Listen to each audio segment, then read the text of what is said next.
In our intro, we talked a little bit about preparation, and I personally still believe that preparation is something that people should do for their interview. You talked about how you spend hours and hours prepping, and I think that knowing what to prep is one thing that's helpful. But I do think that having some background and having some knowledge makes you a much better interviewee and makes people know that you care about that program. And that's what I think you want to communicate over and over, even if it isn't 100% true all the time, which is, I'm interested in this program. I want to come to this program. I've done the work, and I'm going to continue to do the work that's necessary to be successful, both in interviewing here and then as a resident here. And I think that message is something that is conveyed not just with the actual statements that you make, but also with the questions that you ask based on that. And so in terms of preparation, you talked about how you would research what people's research interests were, and you would try and figure out things about the program, and you'd be able to tell them about the number of hospital beds. I don't think the number of hospital beds ever matters.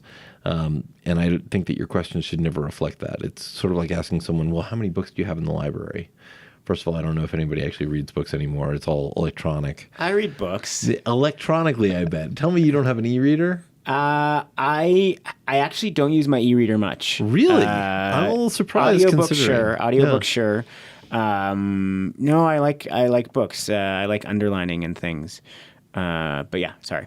No, that's okay. I think, but I don't think that that's ever going to change where you're going to go to residency. Oh, well, they have 200,000 books. We've got to go to this place as opposed to something else. So what do we prep for? What's the best thing to prep for? Yeah, so I think that there are a couple things that you should prep for. One is you should know what the main focus of the residency program is. And every residency program is going to say, we are excellent in education, and we are excellent in research, and we are phenomenal in volunteerism, because those are sort of the three big pillars. But what I think that you really need to realize is that every residency program is going to put different amounts of weight on certain things. So, for example, there are going to be some programs that are very EMS focused, and that's going to be a big deal for them. There are going to be some places that are very flight focused, some places that have a huge interest in global health, some places that have a very big tox interest. And so I think that knowing... Those are the best places. Tox From places. a good toxicologist, yes. I think knowing some of that material is very important going into your interview, and knowing what's important to you along those lines. And some of those things are things that are not overtly stated. Some of those things are things that are more under the surface, but are very easy to abstract. So, for example, if you go to certain residency programs' web pages, and the first page of their web page has a picture of Flight for Life. Is Flight for Life going to be important there? Yeah, of course. There's no question. If you go to their web page and every single slide on their web page, on the first page of their web page, is about CME, is education going to be one of those things that's going to be important to them? Yes, probably providing education for money is going to be important to them. It ain't free. I'm sorry, are we charging for this podcast? I don't know. We'll see. But no, it can be free. Yes, free open access medical education. If you go to a website and they have all of their foam all-stars, that's fantastic. Exactly. So I think that some of those things you can abstract. If the front page of their website is a picture of one of their doctors caring for someone in Malawi, then you know that global health is going to be important to them. So programs put out what's important to them on their website. They let you know what's important to them, and you can actually see that reflected in their curriculum. It would be unusual for a place that is very focused on global health to not have global health lectures, and to not have global health faculty, and to not have a strong fellowship program, and those sorts of things. So if that's one of the things that's important to you, then you need to do that research and know where they have programs and what their curriculum looks like and that sort of thing. I also personally believe that it's helpful to at least know something about the people that you may be talking to. Some programs will tell you ahead of time who it is that you're going to be interviewing with.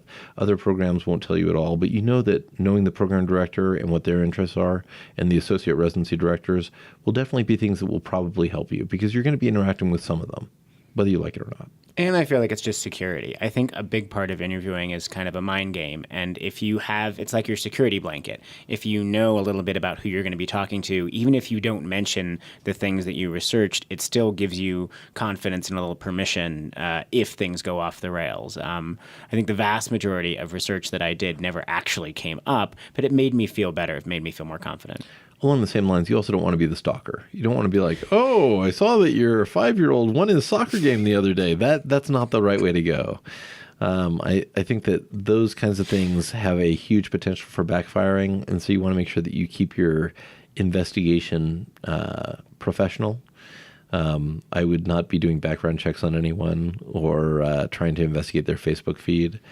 But I do think that there are some things that are very reasonable to talk about. So if you, the dean of our medical school, if you look up her name, it turns, well, I don't know if it turns out is the right way to phrase this.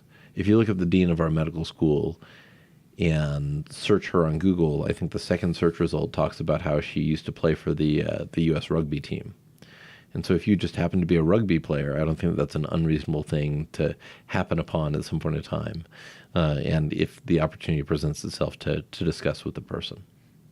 Okay, that makes sense. But if you're not into rugby, that's just an awkward segue. So I hear you play rugby. Yes, I do. Do you? No. Do you watch? No.